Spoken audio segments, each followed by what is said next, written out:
Donna, this is Robert Barton. Telephone calls by Hallsville, Texas Constable Robert Barton and a lawsuit for unlawful search and seizure are proving costly to taxpayers. In 3 months, Harrison County paid nearly $1,000 in phone bills for Barton's one-man office. Barton was projected to go over his annual telephone budget, so county commissioners had to give Barton another $1,100 to keep the phones connected. You ever make personal phone calls on county phones? No, sir. Never? Never. Constables are elected and have the same law enforcement powers as police officers. Barton says the telephone is a vital link to his job. But we used a computer to analyze his telephone bills and found 37 calls from his county cell phone to a Longview insurance agency where his wife works. The last car that I ever covered stolen, it was through there, and I was checking the insurance policies on that. 37 times?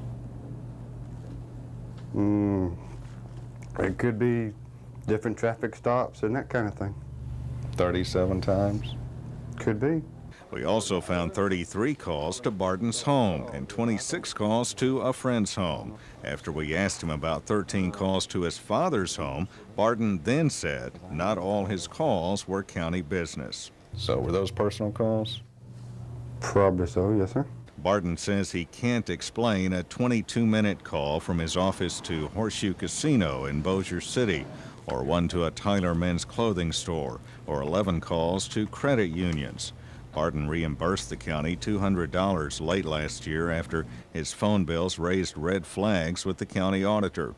Harrison County has no written policy on making personal calls, but County Judge Rodney Gilstrap says it's understood that's not supposed to be done. Private or personal phone calls are not something the county pays for and not something that should be made from a county phone if at all possible. Telephone calls haven't been the only problem for Constable Barton. His search of a mobile home near Hallsville led to a federal lawsuit for unlawful search and seizure. Harrison County and its insurance company settled the suit for $15,000. Barton searched a mobile home near Hallsville after the man who lived there got behind on his rent. The man was out of town at the time and sued, saying Barton illegally took guns out of the home. Barton admits he did not have a warrant, but says he thought the search was an emergency. County officials familiar with the case say he did not follow proper procedures for an eviction. In Hallsville, Texas, John Gordon, KTBS 3 News.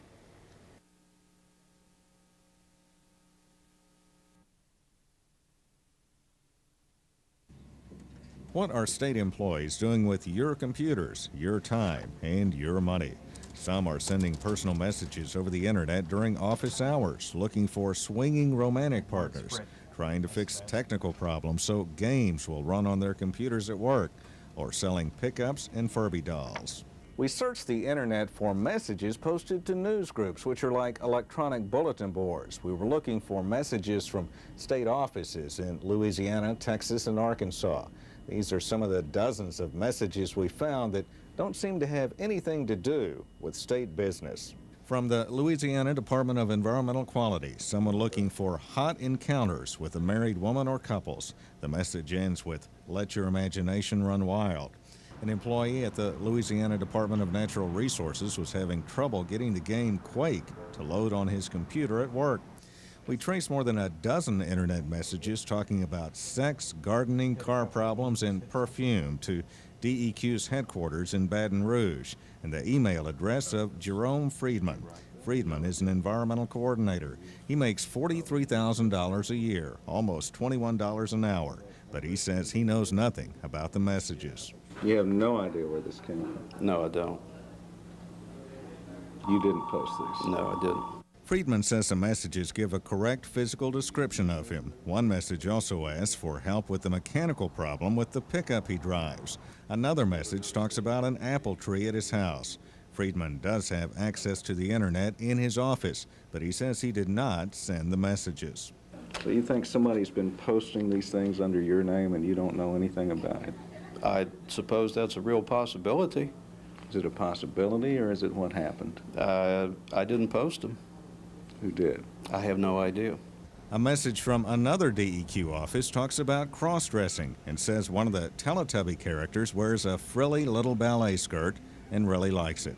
It's not just a problem in Louisiana. We also found a Texas Department of Health worker looking for advice on setting up a home theater system, a Texas State Controller's worker selling Furby dolls, and an employee at the Arkansas Department of Pollution Control talks about rock climbing. I'm sure the taxpayers would be incensed to know that this is going on. And it's my responsibility to follow up on these things. Dan Kyle is Louisiana's legislative auditor, a watchdog of tax dollars. He says it's the first time he's seen this kind of computer abuse. Kyle is concerned about personal use of state computers on state time. Which would be misappropriation of state property. This could even result in charges of malfeasance in office.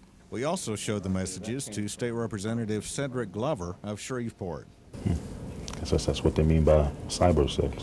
Glover wants to encourage state employees to use computer technology, but he says personal use should not be tolerated. Anything that's done during the course of the business day that does not go towards doing the state's business, whether that's on a computer, on your desktop, in the bathroom, around the corner, or anywhere, is simply not acceptable and inappropriate. So the next time you have a problem finding a state employee, they may be busy sending messages about Nigerian politics or discussing blues festivals and rock bands over the internet for the whole world to see. John Gordon, KTBS 3 News.